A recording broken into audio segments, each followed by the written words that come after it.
நான் தானே எல்லாம், என்னை விட்டா யாருமே இல்லைண்ணே. எங்க அப்பாட்ட கொஞ்சம் பேசி புரிய வைங்கண்ணே. தீபக்கு, உங்க அப்பாக்கு நீ முக்கியமா நம்ம ஜாதி முக்கியமான்னு கேட்டா நம்ம ஜாதி தான் முக்கியம்.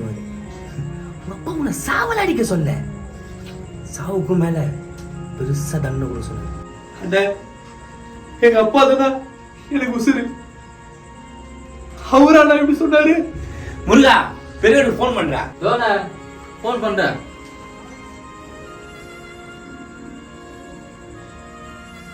பெரியவரே, அண்ணன் பேசணுமா? பெரியவரே, உன் பையனுக்கு நீ, உன் குடும்பம், நம்ம ஊரு, நம்ம ஜாதி எதுவுமே முக்கியம் இல்லையா? அந்த பொண்ணு தான் முக்கியமா. இப்ப சொல்லு, அவன் என்ன பண்ணான்னு. டேய், அவனுக்கு சோட்ட நீ போடாம வச்சு சாவடிங்கடா. அப்புறம் நான் சொன்னது செய்யுங்கடா. நிக்கிறேன். பெரியவரே, நீ சொல்லி நான் பண்ணாம இருப்பேன்.